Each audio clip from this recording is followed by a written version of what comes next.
I knew the moment my father's voice cut through the Christmas music that something inside me would shatter before the night was over. It wasn't the words themselves that froze the room, it was the certainty behind them.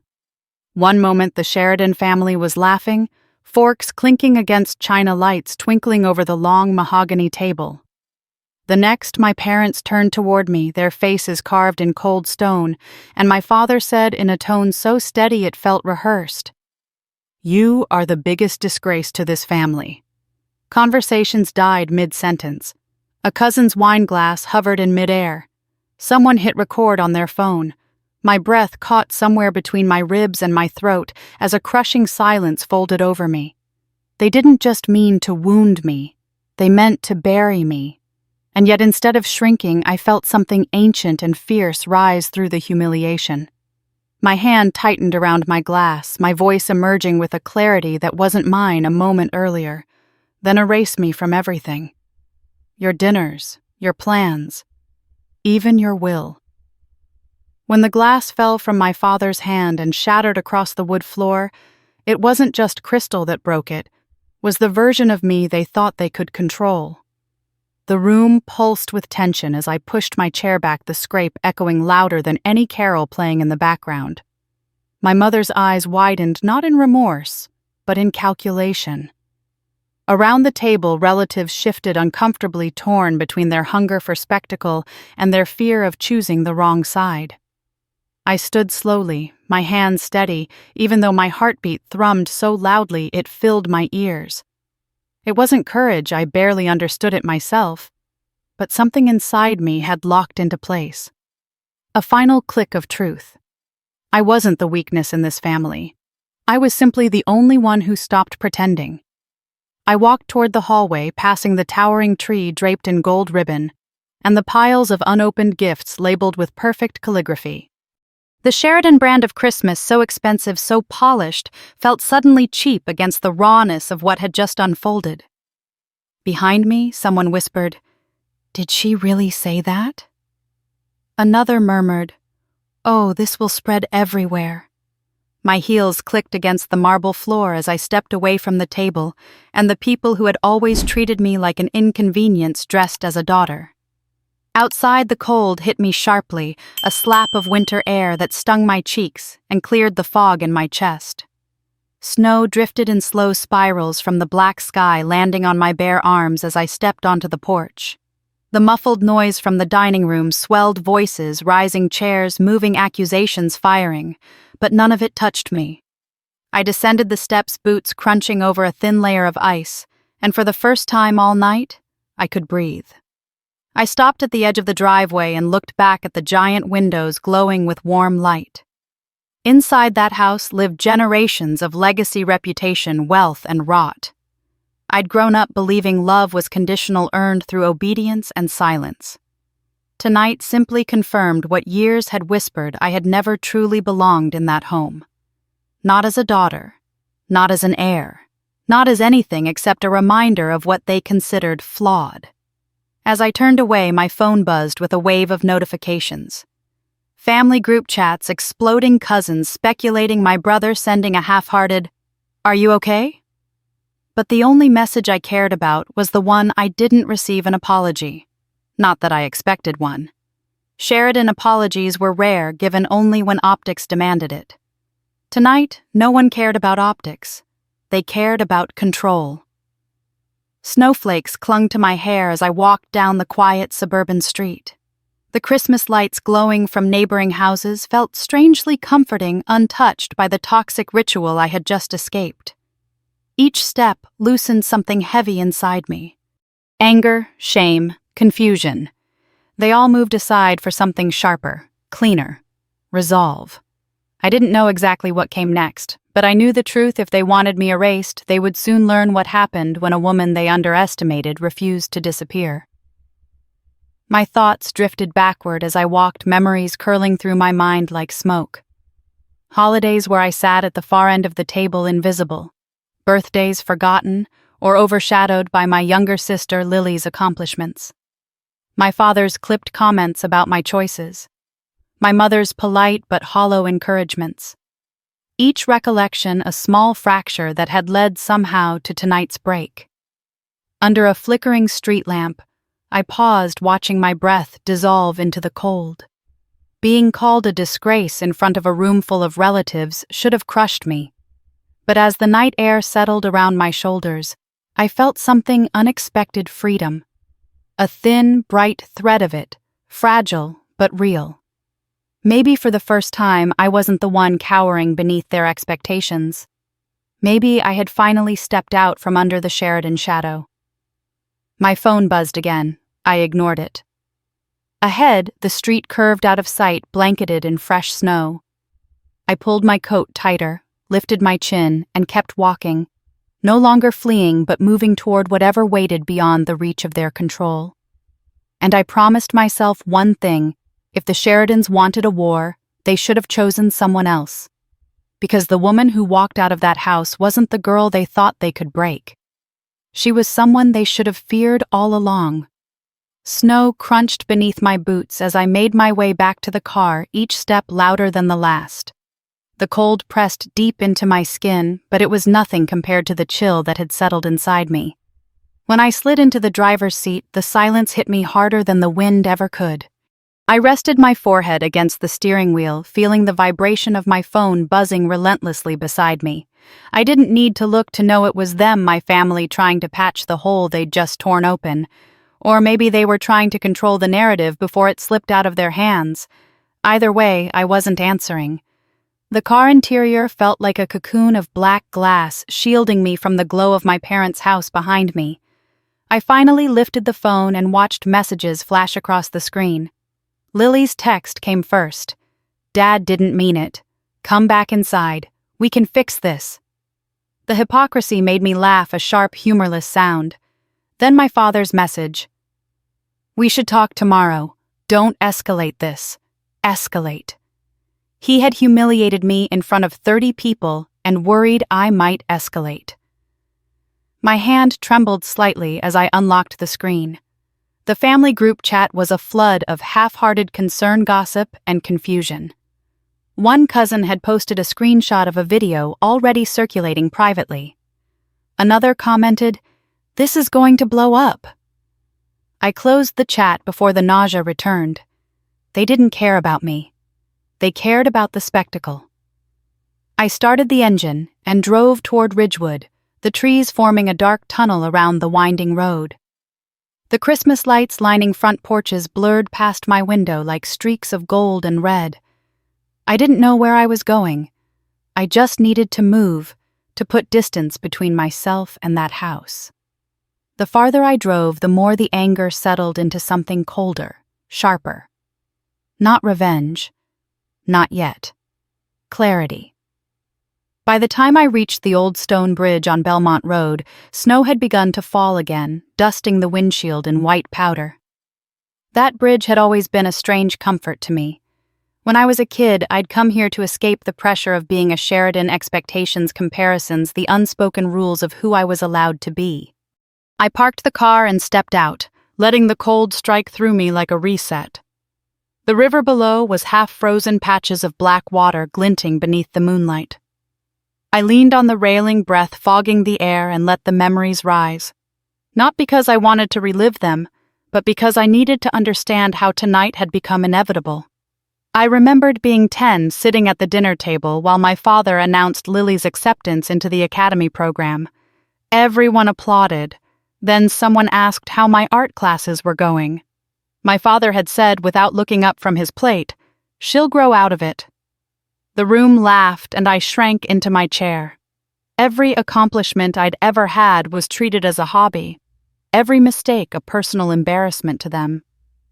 I remembered confronting Lily in high school when she lied about me skipping classes. She only smiled sweetly and said, "You make it so easy to blame you." No one questioned her. Not then. Not ever.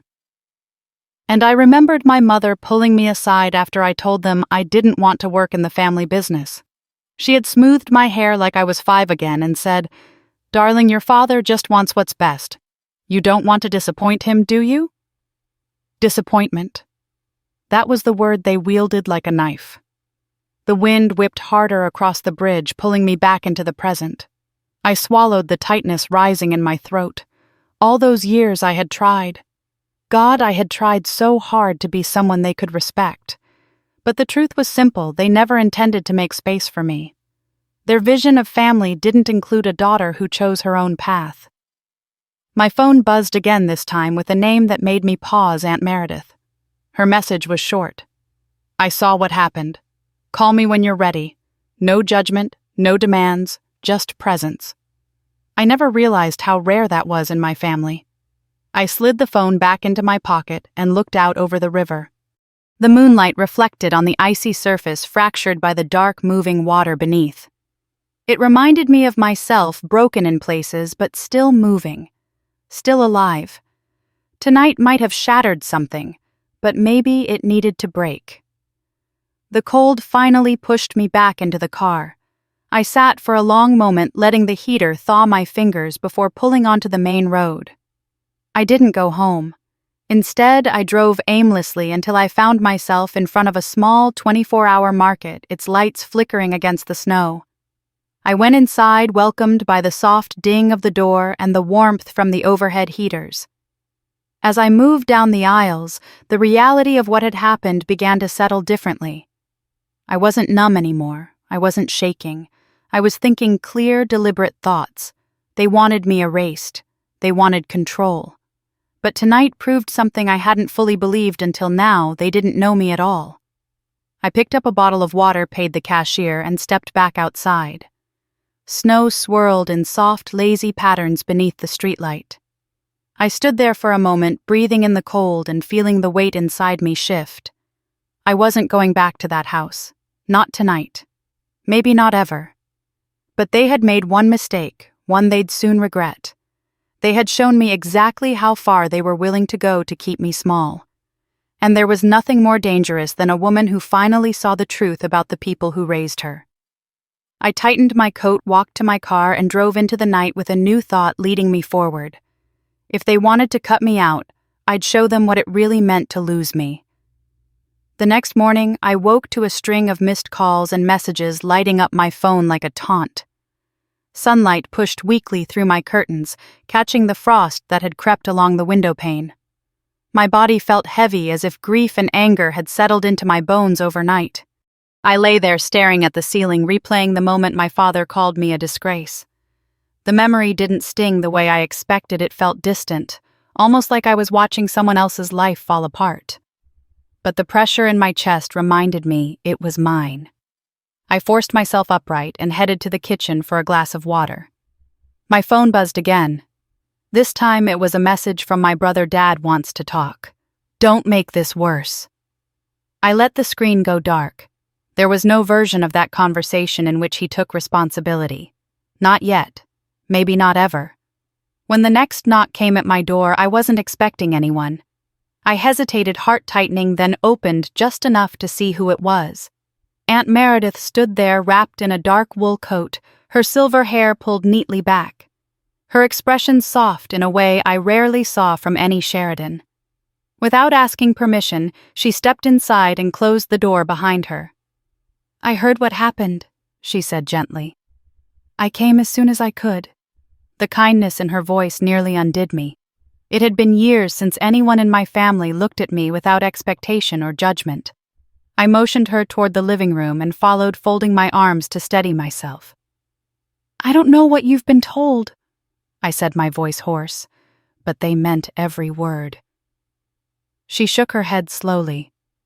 I don't care what they said. I care about you. Emotion rose in my throat before I could stop it. I swallowed hard. They called me a disgrace in front of the entire family, Meredith. And they were wrong, she said firmly. Shameful and wrong. We sat on the couch, the morning light stretching across the floor. She studied me with the same thoughtful, discerning gaze I remembered from childhood, the only adult who ever defended me when Lily lied, or when my father dismissed my work as meaningless. But even she didn't know how deep the family rot went. She reached into her bag and handed me a small velvet pouch. Your grandmother asked me to give you this one day, but I wasn't sure when the right time was. After last night, I think you're meant to have it now. My breath caught as I loosened the drawstring. Inside was a tarnished iron key heavier than it looked. Along its ridge was a series of numbers, 37B. I frowned. "What is this, Margaret's?" she said. "She kept it hidden from everyone, even your father." A cold ripple went down my spine. My grandmother had been the only Sheridan who saw me. Really saw me.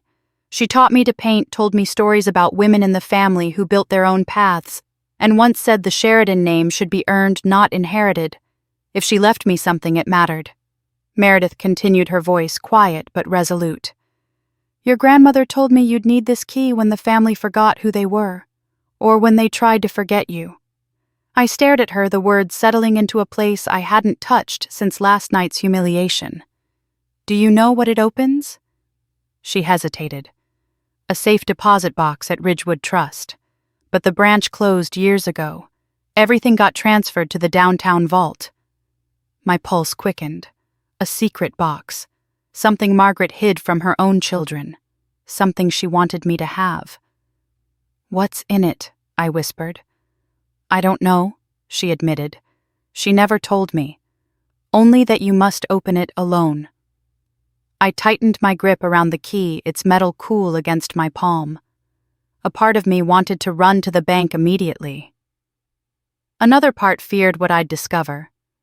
My family had already destroyed one version of my life last night. What if what I found in that box destroyed another? Meredith touched my hand. "Your grandmother believed in you in a way the rest of them never did. Whatever is in there, she wanted you to have it because she trusted your strength." Strength. I didn't feel strong. I felt like a glass cracked so many times that the next pressure might shatter me. But Margaret had seen something in me before I ever believed in myself. Maybe that belief mattered more than anything my parents said last night. The silence stretched between us before Meredith spoke again. "Ava, they're afraid of you now. That's why they lashed out. You walked away, and in their world losing control is worse than losing money." I let out a breath that trembled. What if they try something else? What if last night was just the beginning? She nodded, her expression darkening. "Then this," she tapped the key, "might be the shield you never knew you had." There was a small, immediate resolve inside me. A spark. I wasn't powerless. I wasn't erased. My grandmother had placed something in my hands that my family never expected me to find. Maybe the truth had been waiting for me long before last night's humiliation. When Meredith finally rose to leave, she kissed my forehead just as Margaret used to. "Open the box, Ava. Whatever's inside it belongs to you, not them." After she left, I sat alone on the couch, the key resting in my palm, heavy with meaning. The house was silent, except for my own breath. I stared at the numbers engraved on its side. 37B. A direction. A warning. A legacy. Whatever I found next, I knew one thing with absolute clarity: the Sheridans had written me off. But Margaret had written me into something far larger than they ever imagined. And tomorrow, I would open the box. Ridgewood Trust and Savings stood like a relic from another century, its sandstone columns dusted with snow and its brass doors polished to a shine that didn't match the quiet emptiness of the street outside. I pulled my coat tighter as I stepped inside, the warmth of the lobby washing over me in a wave of stale perfume and floor wax. Only a few older customers sat in the waiting chairs, their gloved hands folded neatly over deposit slips. My boots clicked across the marble as I approached the counter. The young teller glanced at the key in my hand, iron tarnished, engraved with 37B, and her expression shifted instantly. A subtle flicker of recognition, then something like caution. Without a word, she excused herself and disappeared through a back door. My pulse quickened. This wasn't the reaction of someone seeing an ordinary safe deposit key. A man in a navy suit approached a moment later, his posture stiff with practiced politeness. "Ms. Sheridan, I'm Elias Morton, branch manager. Could you follow me, please?" His voice was calm, but his eyes carried a tension that made the fine hairs on my arms rise. We walked down a long corridor lined with framed photos of the old Ridgewood branch, sepia images of tellers in crisp uniforms, steel vaults, businessmen in top hats. Morton spoke only once. "It's been many years since anyone has requested access to Box 37B. He paused in front of a heavy door. "Your grandmother was the last." My breath caught. Margaret had been here. She had walked this hallway. She had chosen this place for something she didn't want anyone else to touch. Inside the vault, the air grew colder. Morton unlocked a drawer near the back, sliding out a box that looked older than I was, metal edges, worn smooth, hinges creaking softly. He set it on the table, but didn't step back. "My instructions," he said quietly, "were to remain in the room when you opened it." A warning disguised as protocol. My fingers trembled slightly as I lifted the latch. Inside sat a sealed envelope, a thin folder stamped "Confidential." A velvet pouch tied with a gold string and a notarized document with bold lettering visible beneath the flap. "Transfer of controlling interest. Sheridan Holdings." My heart dropped into my stomach. I reached for the envelope labeled "To Ava Only." The paper was thick, the handwriting unmistakably. Margaret's steady, elegant, a stark contrast to the chaos my family had created. I slid the letter free and unfolded it. "My dearest Ava, if you are reading this, then the people I feared most have already acted. Forgive me for the secrets I kept. They were meant to protect you. The family business is not what it appears, nor are the people trusted to run it. What belongs to you must not fall into their hands. You will understand soon." My eyes blurred as I reached the signature, the ink slightly smudged as if her hand had trembled. She had known. Long before I saw the truth, Margaret had seen it clearly. I opened the confidential folder next, but it was nearly empty. Only 2 pages remained. The edges were rough torn. Someone had ripped out the rest. Morton shifted uncomfortably. "Ms. Sheridan, I should tell you something." I froze. Years ago, he said quietly, a woman requested access to this box. She didn't have authorization, so we denied her. He hesitated, lowering his voice. She claimed she was acting on behalf of the Sheridan family. Her name was Lily Sheridan. Cold flooded my chest. Lily, my sister, had tried to get into this box. Not after Margaret's death. Before. I stared at Morton. Did she take anything? He shook his head. "We never opened the box for her. But she left. Frustrated." My stomach twisted.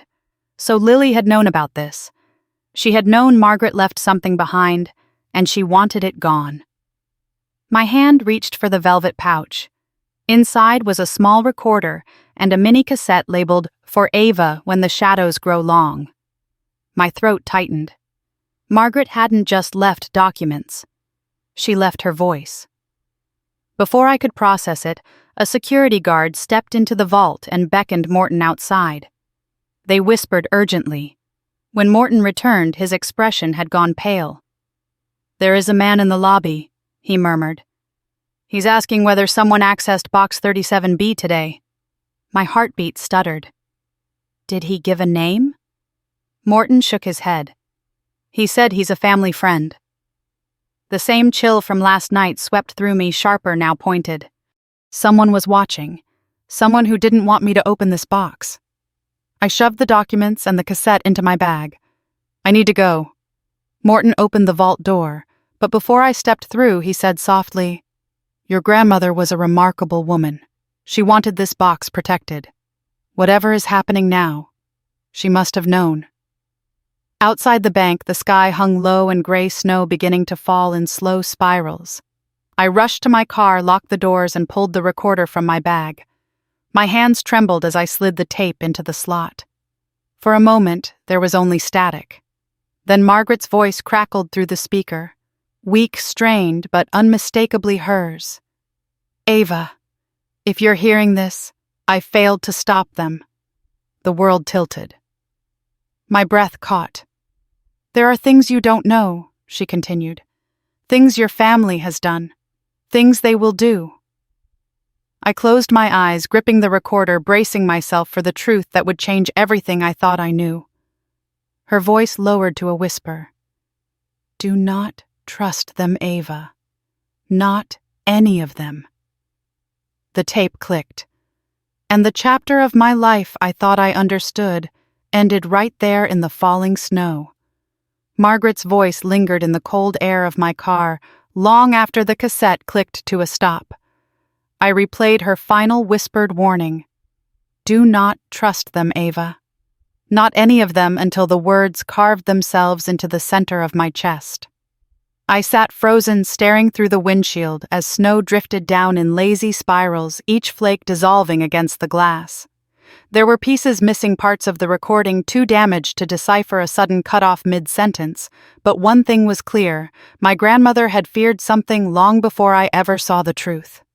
I drove straight to Sheridan headquarters, not because I had a plan, but because whatever Margaret had warned me about was buried there. The building loomed over downtown Ridgewood, a steel monument to a family legacy I was no longer sure I wanted. When I stepped inside, the air hummed with tension I'd never sensed before. Phones rang unanswered. Employees whispered in corners. A pair of junior analysts hurried past me, clutching thick folders, their faces pale. The receptionist barely glanced up, her eyes darting nervously toward the executive floor. Something was wrong. More wrong than I'd imagined. I found Ruth Holman near the elevator bank. She'd been with the company since before I was born, my grandmother's right hand, the keeper of every detail that mattered. Today she looked brittle, her hair hastily pinned back, her blouse wrinkled. When her gaze landed on me, relief flashed across her face before fear chased it away. Ava, she whispered, glancing around. Why are you here? I need answers, I said. And I think you're the only person who will tell me the truth. Her shoulders sagged, resignation settling into her bones. Let's go somewhere private. She led me to a small conference room overlooking the parking lot. The blinds were half drawn, casting slanted shadows across the table. Closing the door, Ruth leaned against it as if barricading herself from the rest of the building. It's worse than you know, she began softly. Much worse. My pulse quickened. Because of Lily, Ruth's eyes flicked up sharply. You already know. Not everything, I said, pulling the confidential folder from my bag. But I know she tried to access Margaret's safe deposit box. And I know papers were removed from this file. Color drained from Ruth's face. She sank into a chair. Oh, God. I knew something like this would happen. What exactly did she take? I asked. Ruth swallowed hard. Everything that could incriminate her. And some things that could incriminate your father. A rush of heat swept over my skin. Incriminate them? How? She clasped her hands together, her voice trembling. There are loans, Ava. Massive undocumented loans taken out in the company's name. Funds redirected to private accounts. Signatures on agreements that don't match your father's handwriting. Your sister has been moving money. A lot of it. The room tilted around me, and no one stopped her. Ruth let out a broken laugh. Your father trusted her. He thought she was his perfect successor, the one who would keep the family legacy strong. Her voice hardened. He should have listened to your grandmother. I reached into the folder and pulled out the faintly imprinted page I'd traced with graphite. Is this real? Ruth? The second ledger? Her eyes widened with recognition. Where did you get that? It was pressed into one of Margaret's documents. Someone tried to hide it. Ruth took a slow breath before nodding. That ledger is the key. It shows every off-book transaction Lily approved and every forged signature she used to make it look legitimate. My chest tightened. She forged my father's signature. And others, Ruth whispered. Vendors, partners, even internal auditors.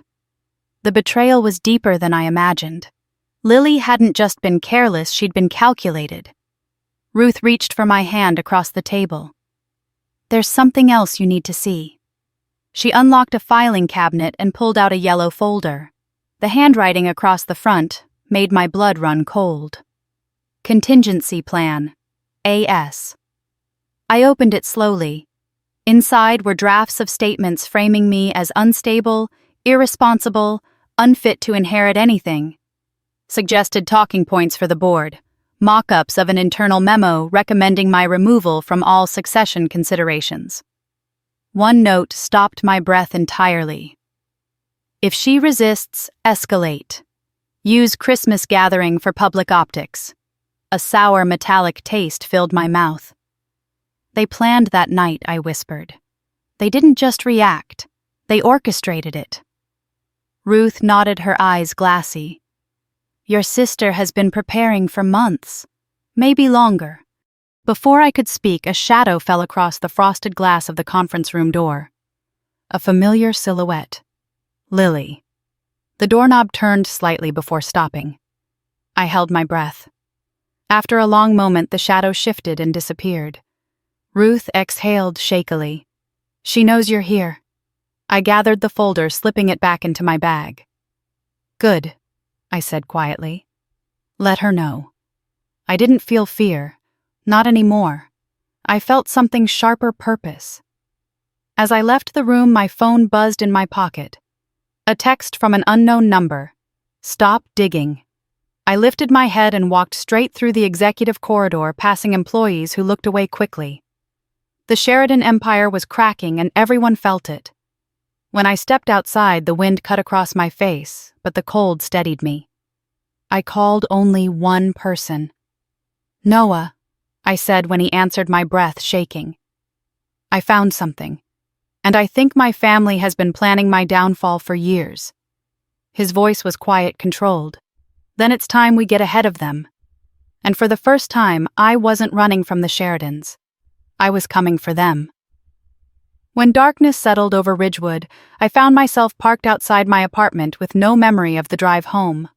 My breath fogged the windshield as I sat gripping the steering wheel, replaying Ruth's confession over and over, Lily's forgeries, the missing documents, the contingency plan, and Margaret's trembling voice whispering from the cassette. Everything pointed to a truth more twisted than I'd ever imagined. I stepped out into the brittle night air, snow crunching beneath my boots. The building's exterior lights flickered as if struggling to cut through the cold. As I approached my door, something stopped me. Faint footprints in the fresh powder leading directly to my porch, but none leading away. My pulse spiked. I scanned the dark corners of the complex, every shadow suddenly alive. I tightened my coat and moved slowly up the steps, reaching for my keys. That's when a low voice behind me said, Ava, don't go inside. I spun around, heart hammering. A man stepped into the weak yellow glow of the stairwell light. He looked to be in his early 40s, lean, sharply dressed beneath a winter coat, eyes alert, but not threatening. My name is Noah Clark, he said softly, lifting his hand slightly as if reassuring me. I helped your grandmother with certain private matters. We need to talk. I didn't lower my guard. Why are you here? How did you even find me? Because Margaret knew this day would come, he said.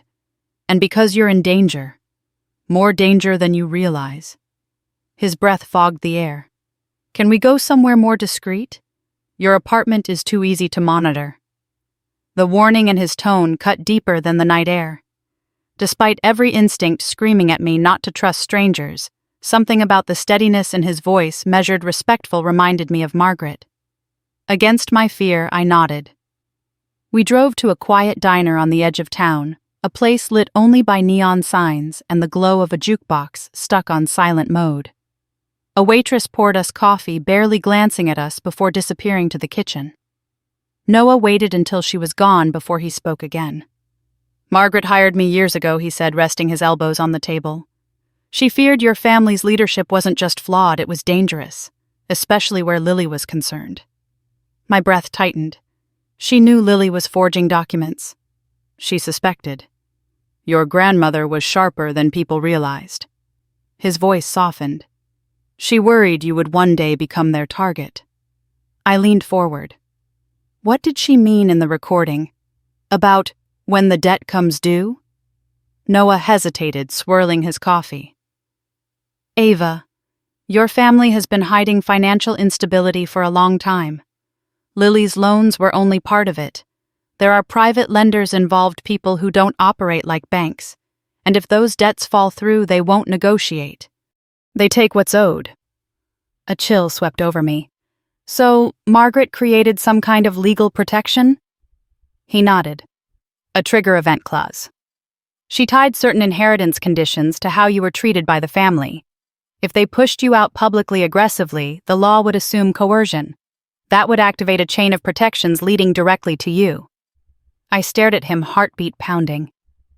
You're telling me that what happened at Christmas triggered the clause exactly as she designed it? Noah finished. Which means the courts now have reason to question every document Lily has touched, and every attempt to cut you out becomes legally suspect. I exhaled shakily. Margaret hadn't been trying to protect herself. She'd been protecting me. Noah leaned closer. And there's something else. Someone attempted to access the safe deposit box last year. Someone persistent. Lily, I whispered. He nodded. She knew that if those documents surfaced, everything she built her authority on would crumble. Before I could respond, the door to the diner opened.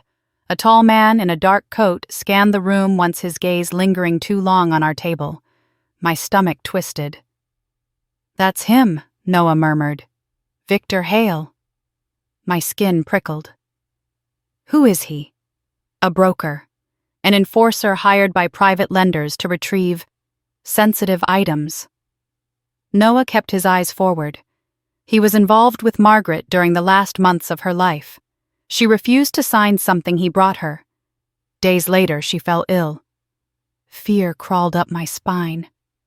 Do you think he... We don't know? Noah interjected. But Margaret recorded everything for a reason. Victor took a seat at the counter, pretending to study the menu, his profile sharp under the fluorescent lights. Something about his stillness made my stomach knot. Noah lowered his voice further. I have something for you. He reached into his coat and placed a sealed envelope on the table wrapped in red twine. Margaret gave me strict instructions. I was only to give this to you after the trigger event. My fingers trembled as I touched the envelope. What's inside more than you're ready for, he said. But exactly what you need. Before I could open it, the waitress approached with the check. Victor's eyes flicked toward us just for a second, but long enough to confirm he recognized me. Noah stood abruptly. We need to leave. Now. We hurried out the back door into the freezing air. A black SUV idled near the dumpster's headlights off. My breath hitched. Noah, I whispered. He pulled me toward his car, his voice low but steady. He's following us because he wants what Margaret left you. And because your sister isn't the only one trying to cover her tracks. My heart thudded violently as we slid into the vehicle. As we pulled out onto the snowy street, the SUV rolled forward too. In the rearview mirror, its headlights ignited like twin warnings. For the first time, the danger surrounding my family wasn't emotional or symbolic. It was real. And it wanted me. I barely slept in Noah's safe house. Dawn crept through the blinds in thin gray stripes, lighting the cluttered desk where Margaret's envelope lay untouched. My mind replayed everything: Victor's shadow at the diner, the SUV following us, the revelation of forged signatures and hidden debts. The world I thought I understood had split open, and now I was standing somewhere between truth and danger, with no map for what came next.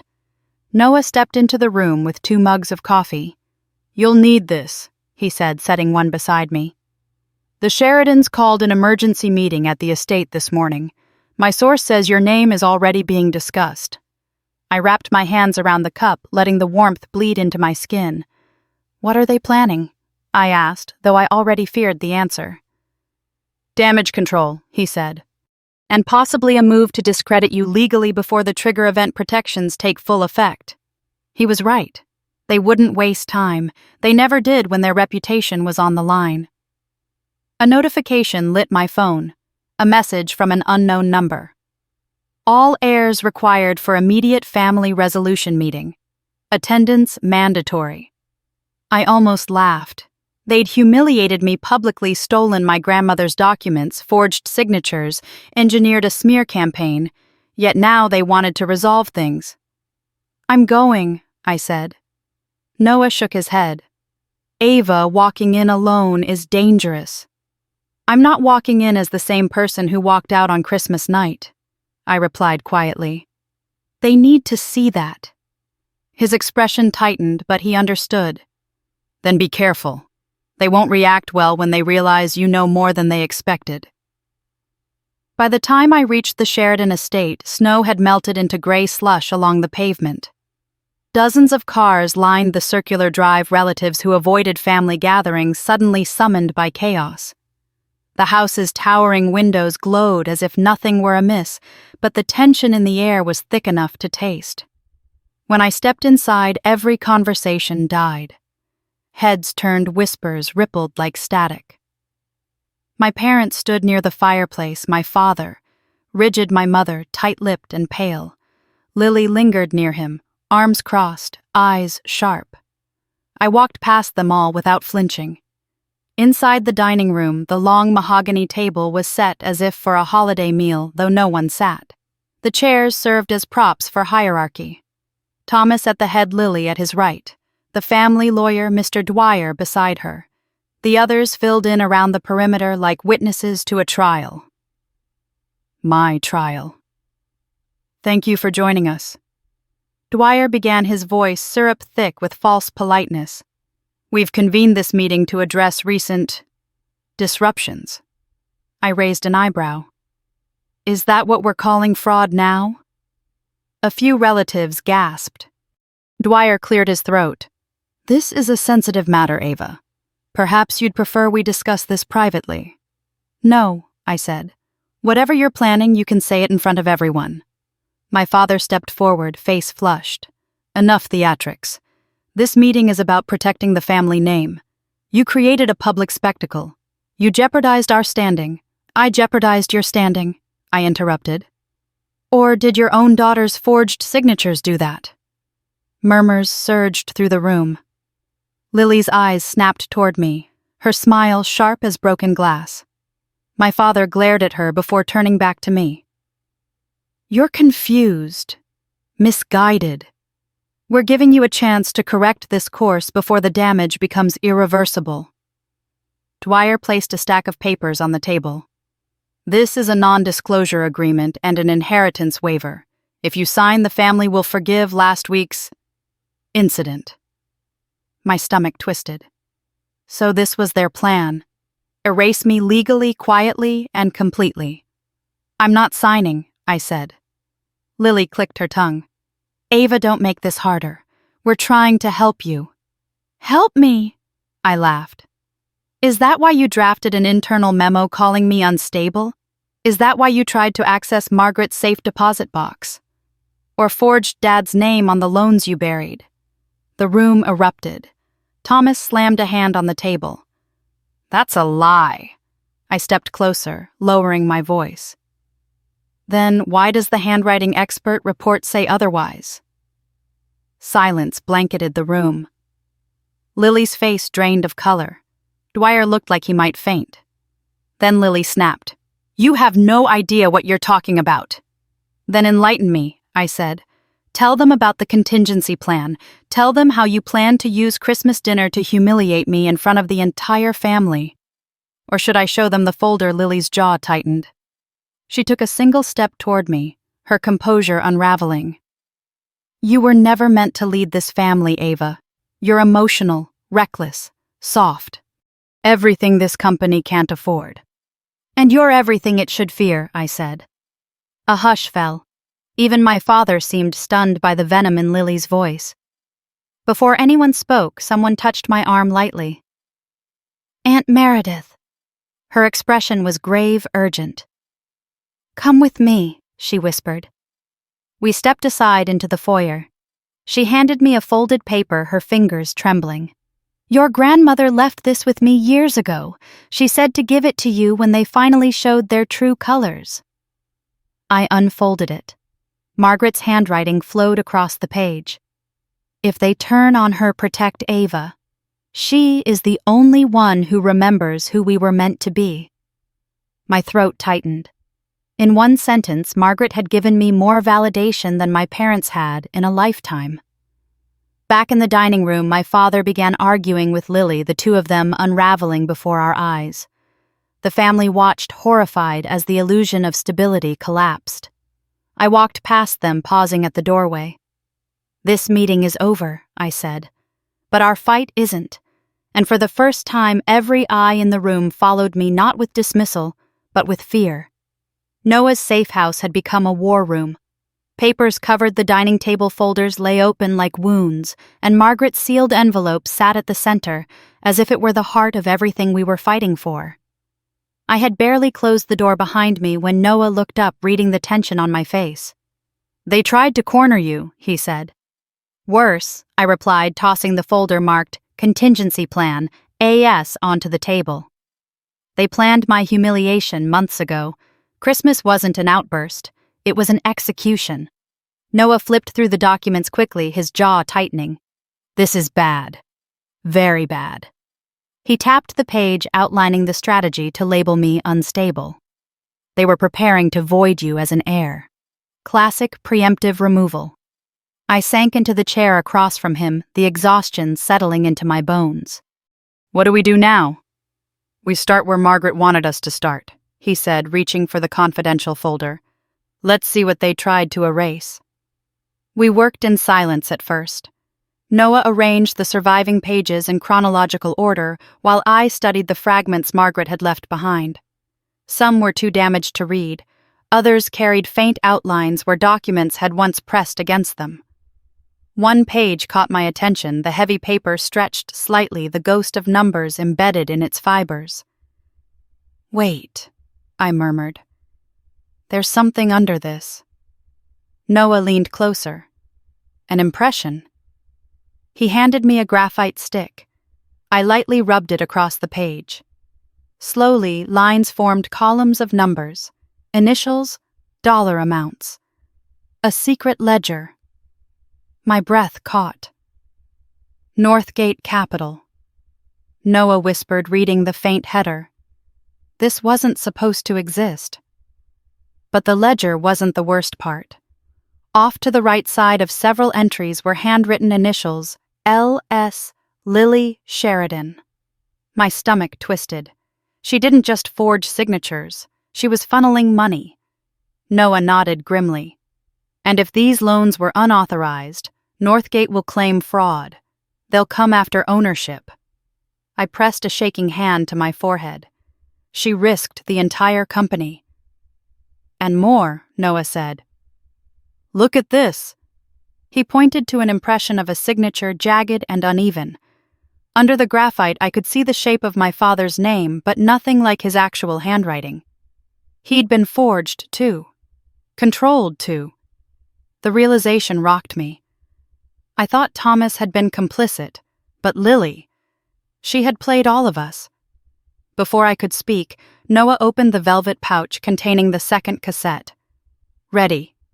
I nodded, though my pulse hammered in my throat. He pressed play. Margaret's voice crackled through the speaker, softer than before, but still steady in its resolve. Ava, if they have turned on you, then the nightmare I feared has already begun. My breath hitched. There are things in this company not meant for the public eye. Lily has ties she should never have made. She believes she is saving the family. She is wrong. She is destroying it.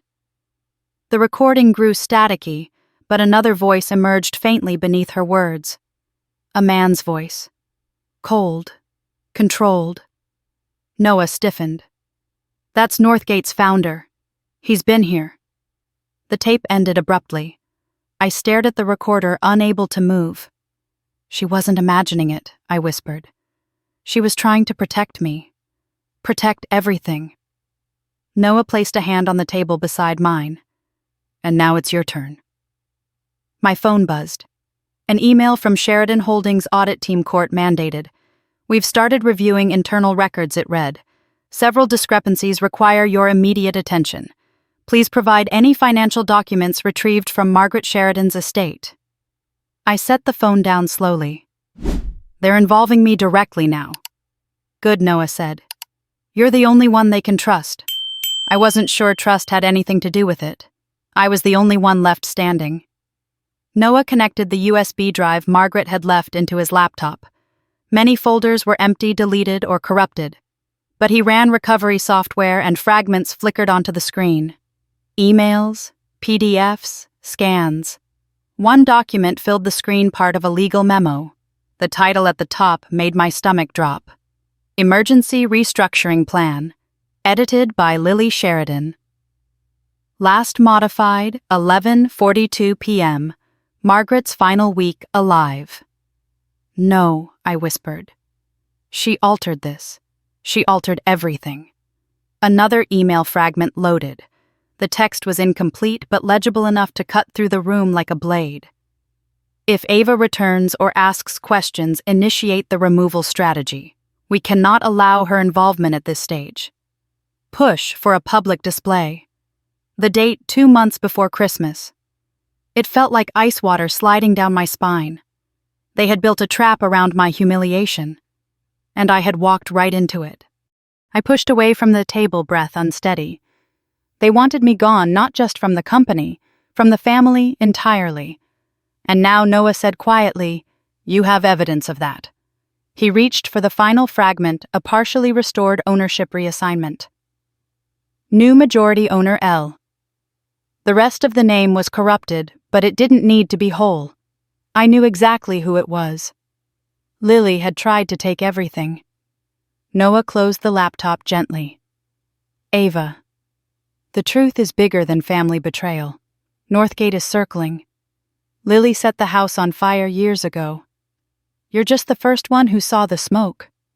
I stared at the documents, the recordings, the ledger, the forged signatures, the plans to ruin me. Rage simmered beneath my ribs, but something else overshadowed it. Resolve. They tried to erase me, I said, voice steady. So I'll erase the lies instead. Noah nodded. Then we begin.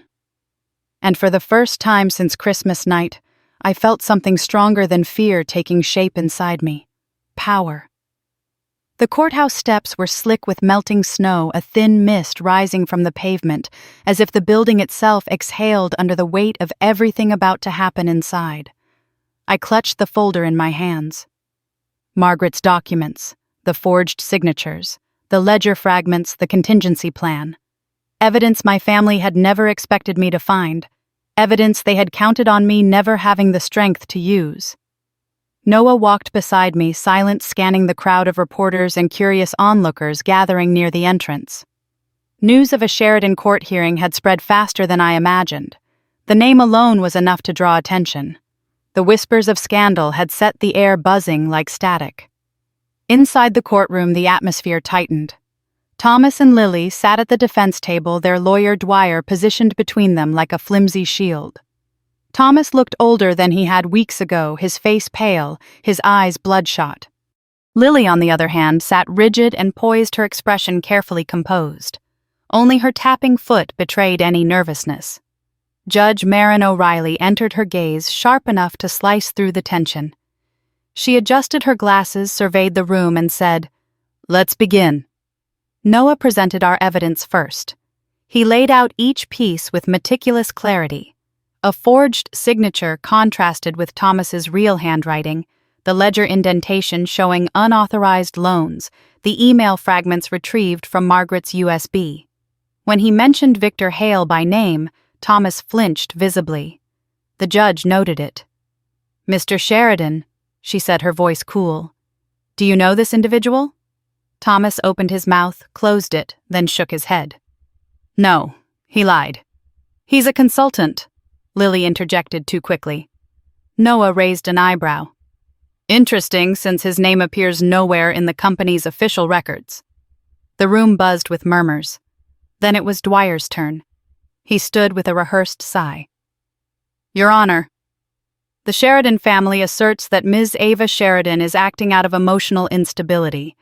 My clients have grave concerns regarding her behavior and thought it best to protect her from undue stress. He placed a psychological assessment on the judge's desk.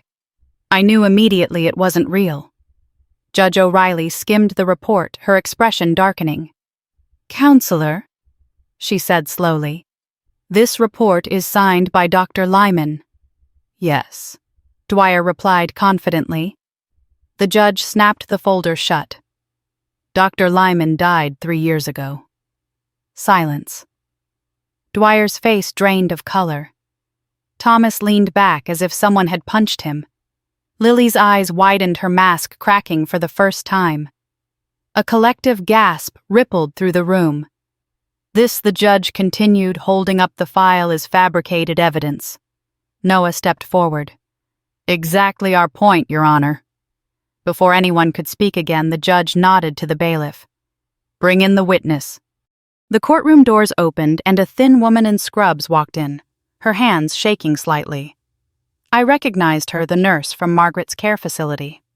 Lily did too. All color drained from her face. The nurse raised her right hand, was sworn in, and then spoke with quiet conviction. Mrs. Margaret Sheridan was fully lucid in her final months. She expressed fear of someone pressuring her into signing documents. On several occasions, Ms. Lily Sheridan visited at night with papers. Mrs. Sheridan cried after she left. The nurse retrieved a USB drive from her pocket. I recorded one of those nights not for public use, but because I feared for her safety. I didn't know what to do with it, until I saw the news about Ms. Ava. The video played. Grainy, low light, but unmistakable. Margaret sat in bed, frail but aware. Lily stood over her, holding documents. "You need to sign this," Lily hissed. "Dad needs this done before she finds out."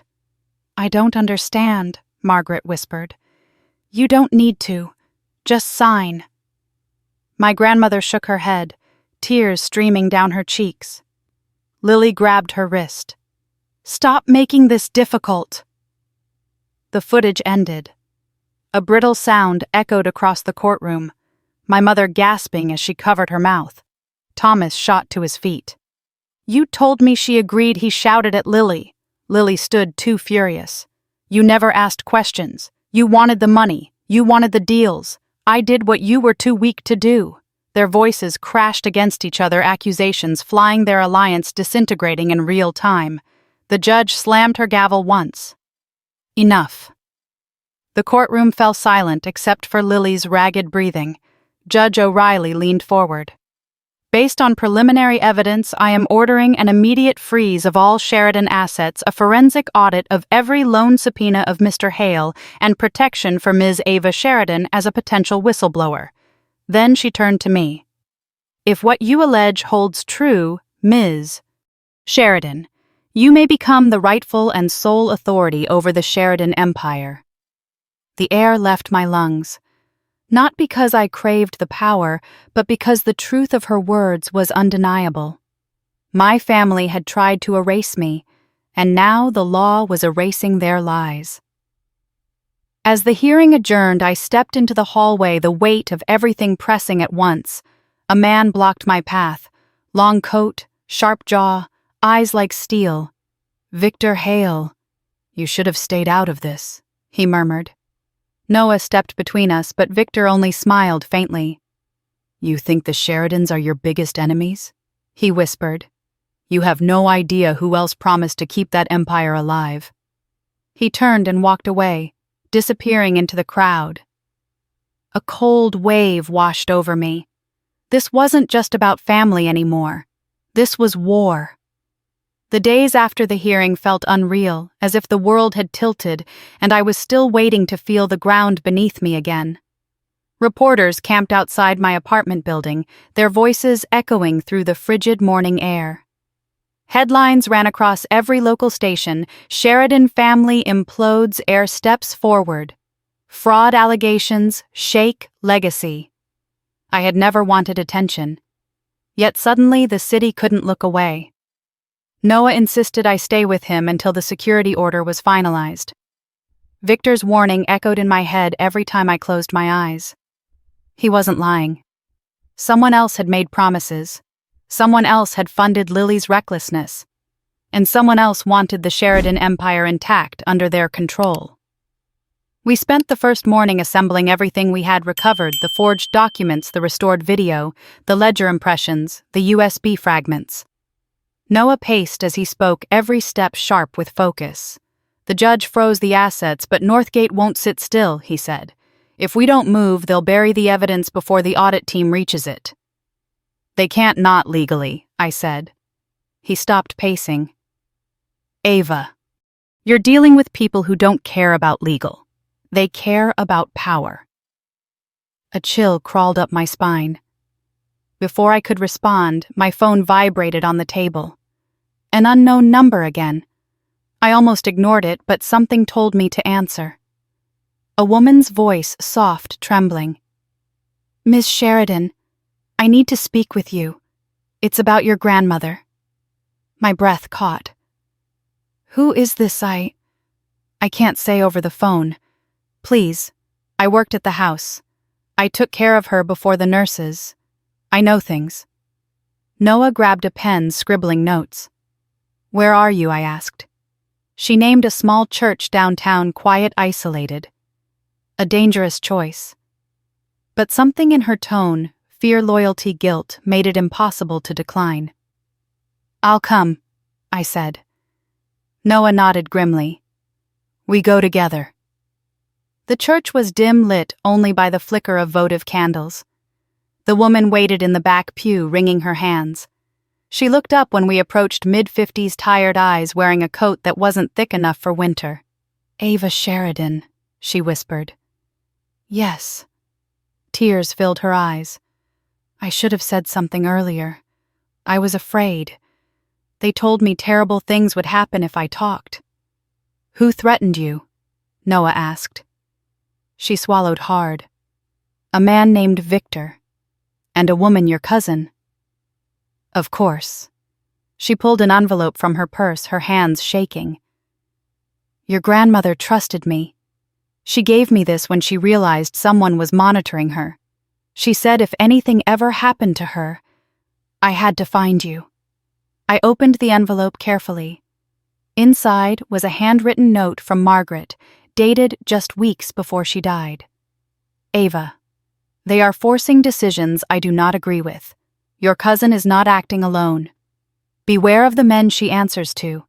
If they succeed, the Sheridan name will no longer be ours. Protect what remains, and trust only those who choose the truth over loyalty. MS. I felt my throat tighten. She knew I whispered.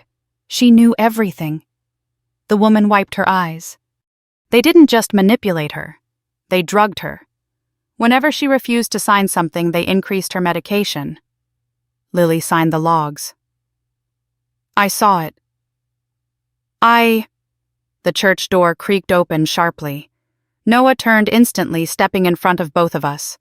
Two silhouettes stood in the doorway, one tall, one shorter. My heart leapt into my throat. But when they stepped into the light, relief washed over me. The audit team, Ms. Sheridan, the lead auditor, asked, holding up her badge. We need to speak with you immediately. Noah glanced around warily. Here. It couldn't wait, she said. We've uncovered something significant. We followed them to a nearby office in the rectory. Papers were already spread across the wooden desk. We accessed backup servers from Sheridan Holdings, the auditor said. It appears Lily worked with Northgate for over 2 years illegally. We found communications, backdated contracts, and a draft ownership transfer naming Northgate as the silent majority partner. My stomach dropped. She was selling the company, not selling the auditor, corrected, surrendering. There were clauses indicating forced succession if certain financial targets weren't met. Targets Lily had sabotaged. Targets she had engineered the company to miss. I felt sick. She planned the collapse. For Northgate to swoop in and acquire control, the auditor said. A hostile takeover disguised as internal restructuring. Noah let out a low whistle. That's why Victor warned you. Not because he was trying to help, but because you interrupted their timeline. The auditor laid one final document in front of me. A memo from Victor Hale to the Northgate Board. Once Ava Sheridan is removed from the line of succession, the final stage can proceed. My vision blurred for a moment. Remove. They hadn't meant legally. They had meant completely. The auditor touched my arm gently. You're in danger, Ms. Sheridan. But you're also the only one who can stop this. The weight of that truth settled over me like a cloak. What do you need from me? I asked. Your grandmother's full archive, she said, and your cooperation to expose the takeover before Northgate eliminates the remaining evidence. I nodded. You'll have everything. When we left the church, the night felt colder, sharper alive with unseen eyes. Noah walked close behind me, scanning every shadow. Ava, he said quietly, this isn't just about saving your family anymore. I know, I replied. It's about saving everyone they would destroy to get what they want. Snow drifted down in thin, icy flakes. Behind us, the church bell rang once, deep and hollow like a warning, or a countdown. The night before, the audit team was scheduled to begin their formal investigation at Sheridan Holdings. I returned to the estate for the first time since Christmas. Not to confront them, not to plead, not to explain, but because the auditors needed full access to Margaret's study, her archives, and her safe. Noah parked a block away and waited with the engine off, the snow settling silently on the windshield as I stepped out alone. The property felt different now, not grand or imposing, just hollow. The lights glowed across the lawn, but the warmth behind them was artificial, like a stage set built to hide the rot underneath. My boots crunched through the slush as I approached the front door. For a moment, I wondered if my parents would even let me inside. Then the door opened before I could knock. My mother stood there wrapped in a shawl, her eyes rimmed red. Ava, she whispered, stepping aside. Come in. The house was quiet, unnaturally so. No voices, no movement, just the low hum of the heating vents and the distant ticking of the grandfather clock. My mother led me toward the study. She kept her hands clasped tightly in front of her like she was afraid they might betray her thoughts. Your father isn't himself, she murmured. The hearing, the video, everything came too fast. None of it was fast, I said. It was happening for years. She didn't argue. She just nodded, her lips trembling. When we reached the study, Thomas was sitting behind Margaret's desk. The room was dim except for the lamp beside him casting shadows across his face that made him look older, smaller, defeated. He didn't stand when I entered. He didn't glare or bark orders. He simply looked at me, really looked at me for the first time in my life. Ava, he said quietly. I didn't know. I wasn't sure if his apology was real or just convenient, but for the first time I didn't chase it. I didn't need it. We need to open Margaret's safe, I said. The auditors will be here at 9. He nodded, sliding the leather-bound ledger aside. The code is your grandmother's birthday. Of course it was. Not his wedding anniversary. Not Lily's birth date. Not the founding year of the company. Margaret had protected the truth with the one thing she never forgot, her own life, before all of this. The safe door clicked open. Inside were 3 binders, a jewelry box, and a locked metal case with a red security tag. My father reached for the case. No, I said, stepping forward. Let me. He hesitated, then withdrew his hand. The metal case was heavier than I expected. I set it on the desk, clicked open the latches, and lifted the lid. Inside were dozens of documents stamped with legal seals, handwritten notes, and a thick folder labeled Contingency Final Directive, A.S. My stomach tightened. Lily's initials, my father whispered. I opened the folder carefully.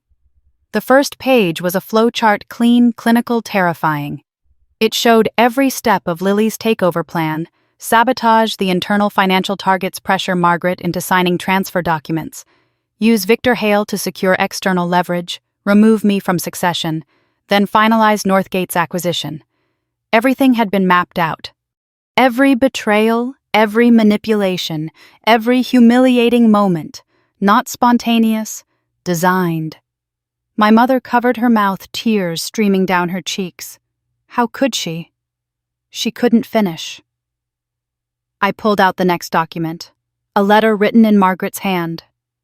If you are reading this, Ava, then the family has turned in a direction I can no longer guide. You carry more of this legacy than they ever understood. Protect it not for them, but for what it was meant to be. I closed my eyes for a moment, swallowing the lump in my throat. Your grandmother trusted you, Noah said from the doorway, making me jump. I hadn't heard him enter. She always did. Thomas rose slowly from his chair, gripping the back of it for support. Ava, what happens now? A strange calm settled over me. For years I had begged for a place at the table. Now they were looking to me for answers. The auditors will expose the fraud, I said. Northgate will face charges. Lily will have to answer for what she did not just to me, but to the company. My mother wiped her tears. And us I don't know yet, I admitted. But the truth has to come out first. The grandfather clock chimed upstairs, each strike echoing through the halls like a countdown. Noah and I finished sorting the documents, arranging them in the order the auditors requested. My mother sat quietly on the sofa, hands shaking as she folded and unfolded the edge of her shawl. My father paced occasionally, stopping to stare at a family portrait on the wall, his expression hollow. When the doorbell rang the next morning, the entire house tensed. The audit team entered with clipboards, cameras, and sealed evidence boxes. I handed them the metal case, the binders, the USB, the restored video. Every piece of truth my family had tried to bury. One of the auditors looked up at me. Ms. Sheridan, this is more than enough to nullify the takeover attempt. Depending on the final report, you may have legal grounds to assume executive authority. My father inhaled sharply. My mother clutched the edge of the sofa. I didn't respond. Noah stepped beside me, his voice steady. Ava isn't doing this for power. She's doing this for justice. But as I watched the auditors seal away the last of Margaret's documents, I realized something I hadn't understood before. Justice and power were no longer separate. To protect what remained of my grandmother's legacy, I might have to claim both. And for the first time in my life, the idea didn't frighten me. It felt inevitable. The morning the audit findings were officially released, the Sheridan estate felt like a courtroom waiting for a verdict. Snow coated the lawn in a thin white sheet, untouched and soundless, the kind of snow that made the world feel paused. Noah stood beside me on the porch as the auditors stepped out of their cars. Behind us, my parents sat in the living room, my mother wringing her hands. My father staring blankly at the fireplace as though the flames might rewrite fate. I wasn't afraid. Not anymore. Inside the dining room, everyone took their place at the long mahogany table. The same table where I had been humiliated, dismissed, erased. Today, it would bear witness to something very different. The lead auditor opened the report. After 12 days of forensic review, she said we have reached a conclusion regarding the fraudulent activities within Sheridan Holdings. The room went still. Significant evidence confirms forged signatures, coerced authorizations, and unauthorized financial arrangements orchestrated by Ms. Lily Sheridan. My mother gasped softly. Thomas shut his eyes. The auditor continued, her voice steady and unyielding. Furthermore, communication records indicate that Ms. Sheridan collaborated with Northgate Capital in an attempt to force a hostile takeover. Mr. Victor Hale's role will be addressed in a separate federal investigation. Whispers erupted around the table. I didn't speak. I didn't need to.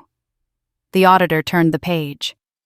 In accordance with corporate law and your bylaws, Ms. Ava Sheridan, by virtue of uncontested succession compliance and cooperation with investigators, now holds interim controlling authority over the Sheridan empire. The words hung in the air like a bell toll. My father looked at me then, not with anger or pride or defensiveness, with something closer to surrender. Maybe regret. Maybe recognition.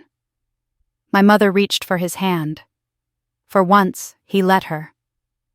Lily, who had been brought in under supervision, sat across the room, her hair disheveled, her wrists trembling.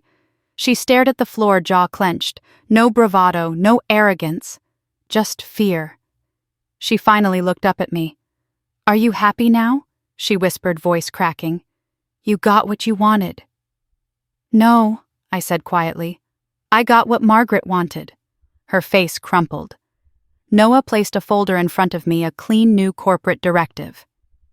"The company needs leadership," he said. "Real leadership."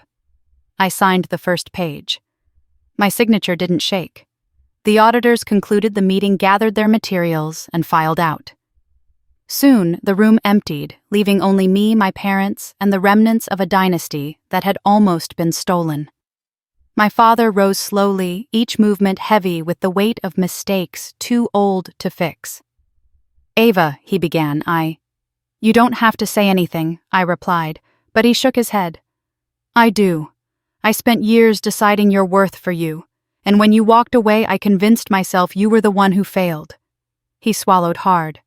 "But you were the one who saw what we couldn't. You saved us. And I don't know how to live with that truth except to thank you."